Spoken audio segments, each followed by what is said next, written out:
There's my baby.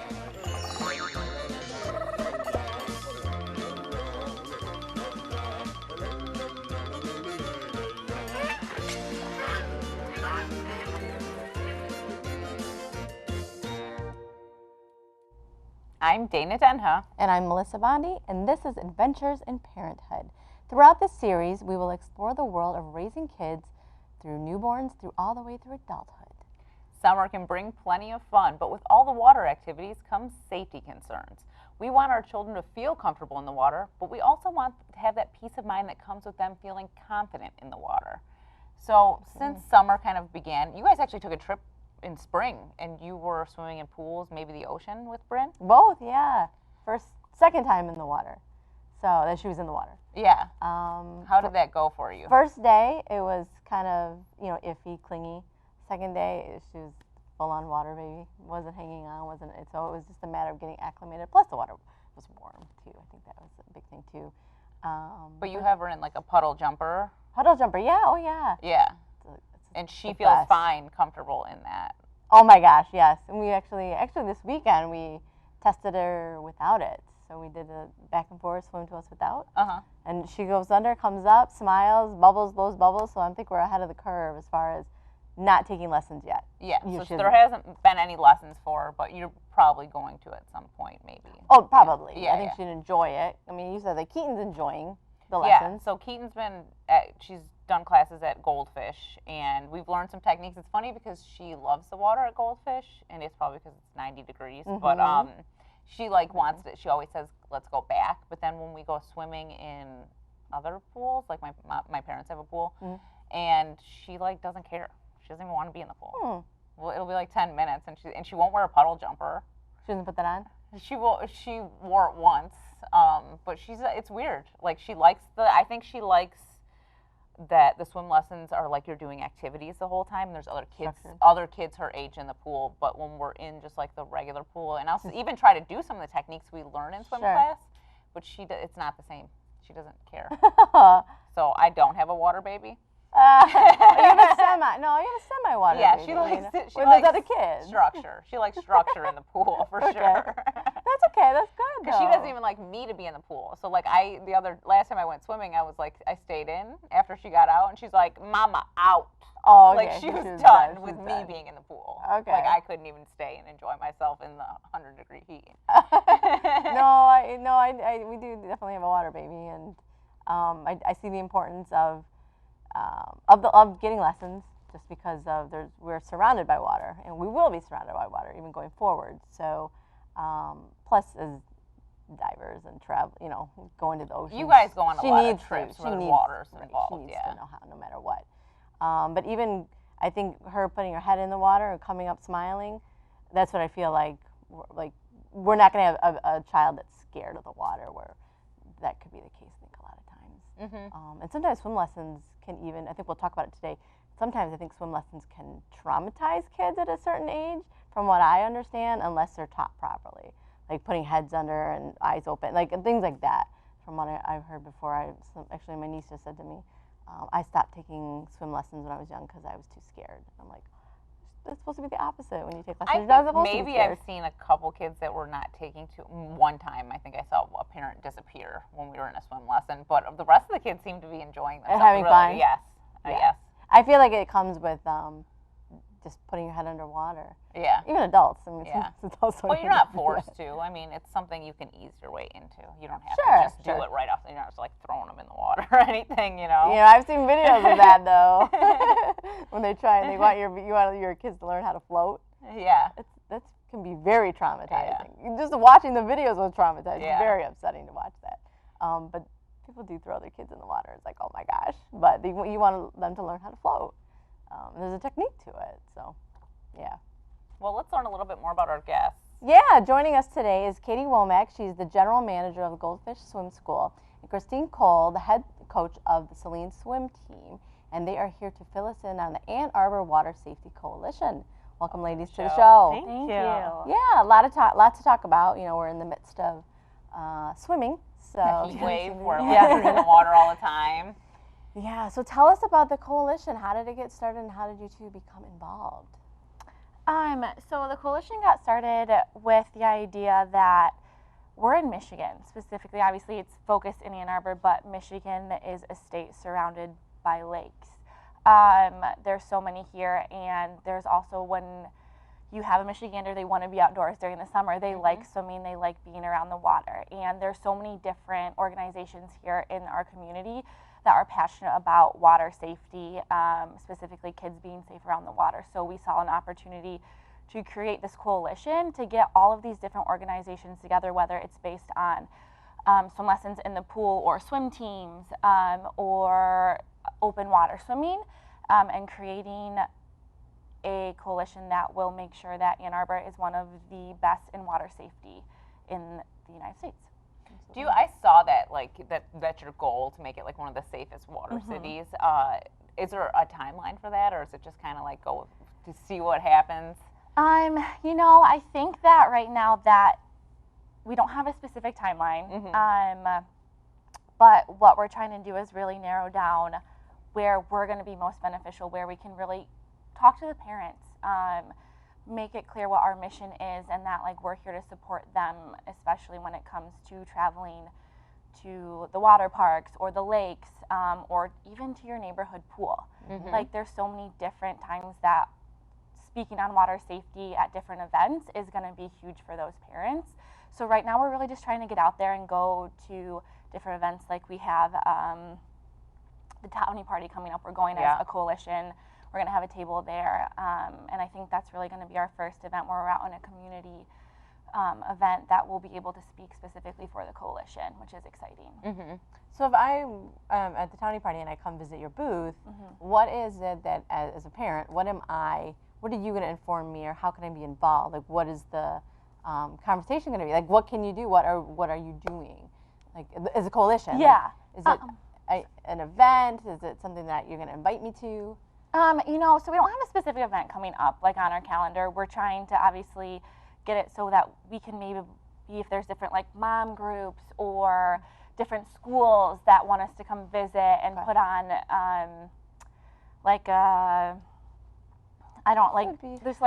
I think part of it too is kind of learning from what the community needs. So just getting out there and talking to parents and talking to people in this community and learning like what is missing, what do we need. I used to teach, and the school I was at in Ann Arbor had a pool.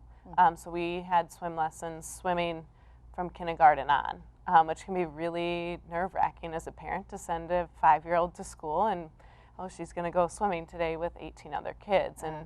And we worked with Goldfish actually when I was there, and they brought in a fish and did safety lessons and read books, and we worked with the Red Cross and just kind of things like that, like educating, what do you need, where are you, how can we help you, and learning from each other to kind of help us get started. Okay.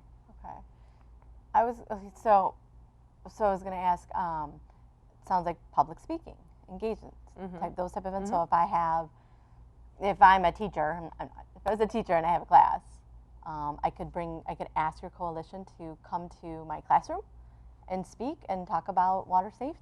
Is that absolutely? Okay. Especially as the pools in Ann Arbor, the middle school pools were refilled, and they're starting to do more swim classes in the area again. Absolutely, that's definitely a need around. Okay. Can you talk about your backgrounds a little bit? Because I would assume you would have to have some background in being on swim teams and just loving being in the water. We both kind of have very similar backgrounds. We both grew up swimming. We both swam in college competitively, and then we met. Oddly enough, we met working at Lululemon, and we both we loved it, but we both took different routes of we missed the kids, we missed the community, we missed being part of the swimming world. Okay. I took kind of more the competitive route. I was teaching, again, in a school where we had swim lessons, but been coaching competitive swim team, where the kids have to know how to swim a full length to be on the team. And kind of taking the next step in fitness and lifelong, learning how to lifelong stay healthy, where Katie's more doing working with Goldfish, and you can go ahead and talk about that, because I'm speaking for you. You're good.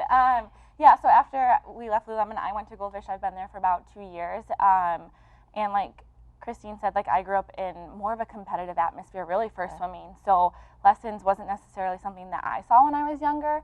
But going into Goldfish and realizing they have a really strong reason why they do certain safety skills made me very excited to be a part of that organization, and then seeing it grow and even seeing kids grow in our facility through the lessons and really learning those safety skills where they can pull themselves out by them when they fall in the water. Like, that's huge. So the safety route, and we have a non-competitive swim team. It's called a swim force, so it gets them introduced at a very small level of what a swim team could look like if they choose to go further into the competitive swimming world, which is nice as well. Okay. Well, we actually went to Goldfish and got some footage of some great safety techniques. We did. And CTN was there, and they caught up with your coalition, and they worked with the instructors at Goldfish. And let's take a look and see some of the tips to keep kids safe while enjoying the water this summer.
We're back.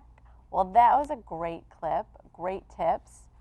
Anything you want to add to it as far as maybe something that the clip didn't show us, as far as any tips for? So we did, like, you know, the crab walk on the getting out of the pool and treading water, which I think is a huge one. But I think at the level we were at, we weren't treading water yet. Yeah. We couldn't do that yet. Yeah. But So it's we have several different levels, and they'll start.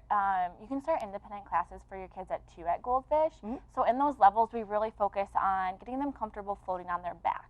As you go up through the levels, the safety skills when they're swimming, that they need to roll on their back and float there to be able to breathe. So we look at doing the sea otter float, is what we call that. We have the crab walks, like you mentioned.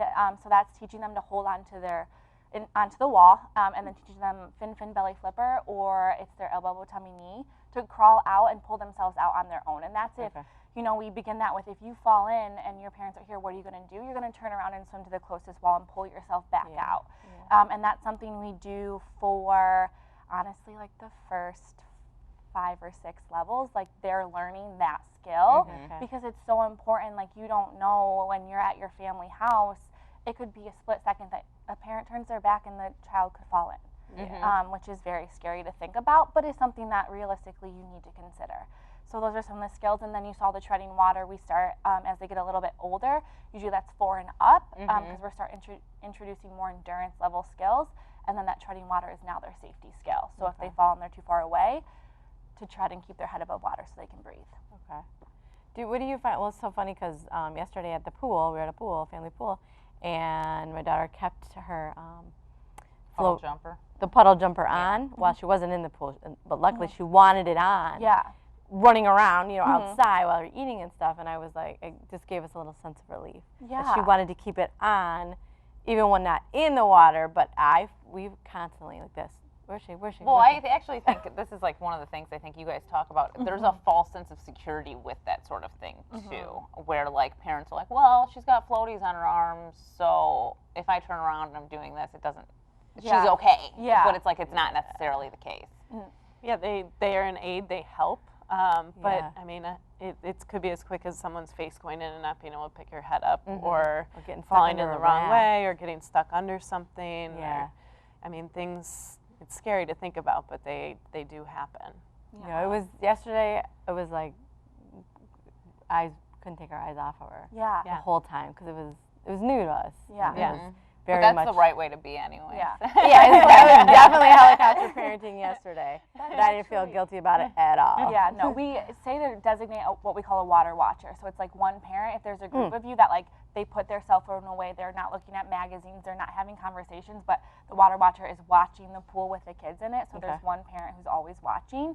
If you're in like a small group or if it's just like the two parents and their child, that way they can take turns to really keep their eyes in there because you can't have that false sense of security ever. Yeah, it could be stressful. Another thing that I saw, that I think it was an article you posted on your Facebook page where it was like talking about having barriers around the pool, which is like a huge thing too. That like, because that's like, I think that was recently what happened with that skier, Bodie Miller's daughter, who like, that was like a devastating story. Like even just like hearing it for me, it like made me sick. But it was like, they probably didn't have barriers around their pool and Yeah, and you it's turn scary away. to think about too because my family was just in town for 4th of July and we have a lake house and we had some little ones with us and the 1 2-year-old just kept running out of the house.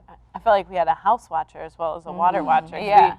The lake obviously doesn't have barriers and we're like always watching where is he in the house because of the sliding doors and so the barriers around the pools, having fences, child locks on the doors. Yeah. Like, I felt like we were watching him constantly, whether he was in or out of the house for that reason. Do you have a number one tip, each of you maybe have a number one tip or something that you would give parents that have babies or toddlers? Like the one thing you're like, you should do X or be sure to do this. Yeah. I mean, without sounding biased, I would say get them enrolled in the swim lessons. Like have them start in swim lessons. That is the number one way where you can help prevent drowning. So get them started, get them in the water. Is there like an age where you think it's maybe they could be a little too young to start, but like where they really start understanding what's going on in the water, or is it just like when they're really young and just getting them feeling comfortable? Yeah, in the water? I think feeling comfortable is a big thing, especially if they do fall in and not panicking and actually being able to think clearly, like I'm comfortable in the water, what are the steps? So I think that I kind of agree with you that swim lessons are probably the most important thing, getting them comfortable in the water and introduced and, as you said, acclimated and kind of used to it without being scared and knowing some of those points. Did both of you have swim lessons? Do you remember when you were kids or? I started swim lessons when I was 2. Actually at a Huron Valley Swim Club, which is in Ann Arbor. So I started swim lessons when I was 2, and I joined the swim team when I was 4. So my parents couldn't keep me out of the water. And it was kind of like, so here someone else can supervise you for an hour. Yeah. I did, it was through the club team in my town, but they did, like it was 30 to maybe 45 minutes a day. And we were in shallow water, but they were teaching us how to float and all of that. So same thing. Yeah. And then as soon as I was old enough, I went right into the team because it's a great atmosphere. Yeah. So. All right. Okay. We're going to take a short break and we'll be back with more.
We're back with Katie Womack and Christine Cole here to give us some more tips on how to stay safe on the water. Welcome back. Thank you.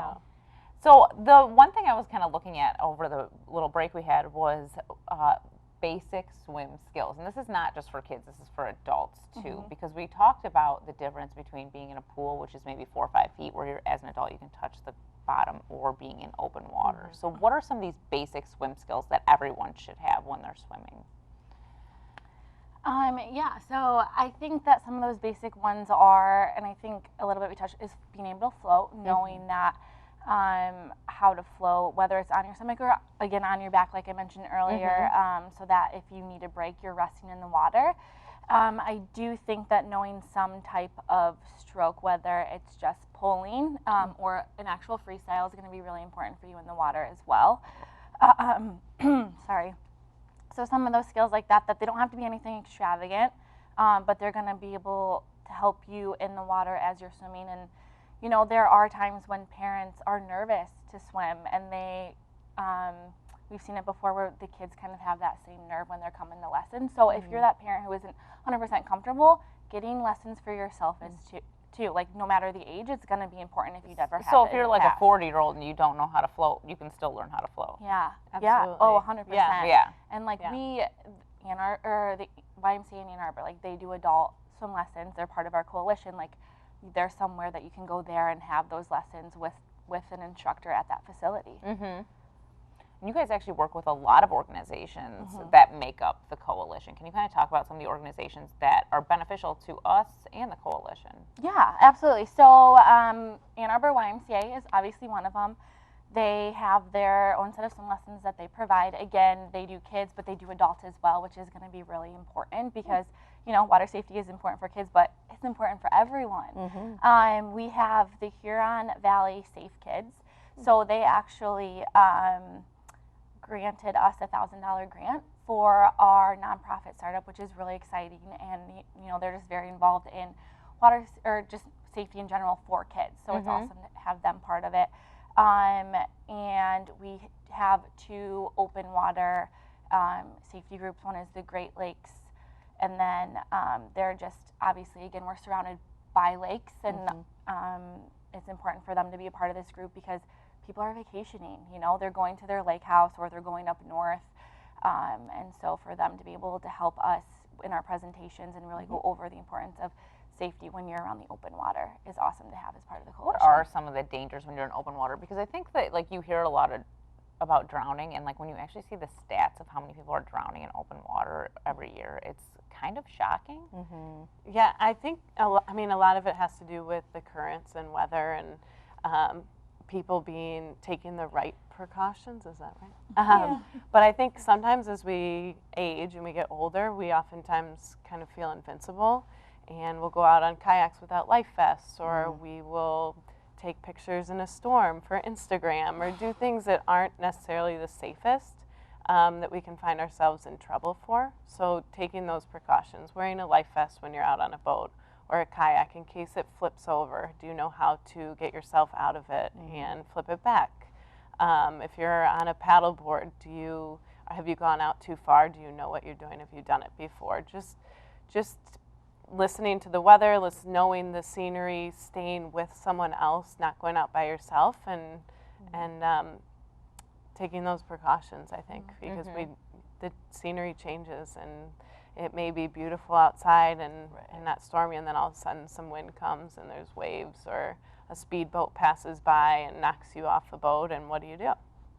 Is there a misconception, like, is the difference between swimming in a lake and swimming in a pool? Do you think people don't take them? I mean, there's different precautions, but what do you think people may not really like heed the warnings to the difference? Like you said, weather for a lake or an ocean, but just do you think there's a difference in? And there's oftentimes tends to be more supervision in a pool. There's more lifeguards usually on duty. You can close the pool. There's boundaries like we talked about, where the lake you can go in any time. There's less boundaries, less fences, and so I think people sometimes assume it's the same as a pool and don't necessarily think that it's a little bit different, and you need to know that someone's not watching you or know that you're not with someone. So yeah, I'm sure, like, there's alcohol involved too. Yeah. Which isn't helping anybody. Yeah, in the people are situation. vacationing, they're a little bit more laid back. You guys talked about, we mentioned earlier, I know I don't like it, I don't think you guys like it, as far as swimming near seaweed or near like things up at the top or even underneath that comes up. Like I've dealt with it and Panicking. I avoid it. Yeah. I avoid it. But I know there's a pond out in Brighton. Actually, there's almost an incident every year. I don't know if you guys know about it. There was one, I think, last summer, and someone always thinks that they can swim this pond, and they can't. They think they don't judge the length of it, and they get to the middle. I know there's a lot of seaweed out in the middle, and I don't know if it's a matter of just getting trapped. You know, obviously that's. I think the panic is probably. Yeah, it's I okay. mean, I mean, I've been swimming my whole life, and I swam competitively, and I swam across the lake last week, and as soon as I hit seaweed, I'm like, I forget what I'm doing all of a sudden. Yeah. So, and I was talking myself through it. I'm like, it's just It grass almost feels in the like water. a creature trying to like Yeah. pull you Yeah. under when you're. Yeah. So once you start panicking and tightening up, and it's hard to move forward and stay afloat. And Can you talk about the misconception of, real quickly, about when people drown, like how it's not flailing and I'm drowning, it's almost like you're going under, and I think your body goes into a certain state where you cannot talk. Are you familiar with that? Like, can you talk about that real quick? Yeah, so I can talk about it a little bit. So there's a drowning process, right? And like some people might start where you'll see they're not going backwards or forward. They're doing everything they can to fight to stay vertical in the water. But they're not like Baywatch. If you watch Baywatch, they're yelling out for help. And that's not going to happen because they're focused on trying to be able to breathe. They're not going to use that energy to yell. So you're looking for someone who isn't doing much forward or backwards or side to side movement, like they're just staying very still, almost vertical in the water. They're going to have like a look of panic in their face, and they're doing everything they can to fight to have their mouth above water to breathe. And that's what you need to look for. It's not waiting to see if they're going to yell like, lifeguard, please help me, or someone, please help me. That's not going to be a cue that you most likely receive. Yeah. So the drowning can come when, it's basically, yes, you can't use your energy to flail like they do in the movies and the TV shows where you're like, exactly, help me, help me. Their focus, their survival Super instincts, scary. and then they're focused on getting their mouth above water so that they can breathe as much as possible. Right. Is there something, okay, so with that said, real quickly, is there something that people should be looking for? Like, if I notice you in the water and you're not swimming, like you're saying, like, what's the cue for someone to see? It really is just someone staying vertical. Okay, like that's not it. They're moving. not moving around. They're clearly not making like strokes to go forwards or from side to side. It's that they're like stagnant vertically in the water, just fighting to keep their face above. Well, we're just about out of time, but if you could talk about why it is important to have the Ann Arbor Water Safety Coalition before we go. I think it's really important, especially in this area. We have lots of pools. We have lots of lakes, inland lakes. We have Great Lakes. We're surrounded by water in this area, and we want our kids to be safe. We want our adults to be safe. We want our teenagers to be safe. And there's been a lot of drownings over the recent years, especially in the summer. So making sure that we can educate our community and help in any way we can prevent these. Okay. Wonderful. Thank you, ladies, both for joining us. Thank you. Thank you. Thank you very much. And if you have an idea for a parenting show or topic, or a guest you'd like to feature on the show, you can contact us at Twitter or Facebook at #CTNAnnArbor. For more on programming and services available at CTN, visit a2gov.org/watchctn. Thanks for joining us on this adventure in parenthood.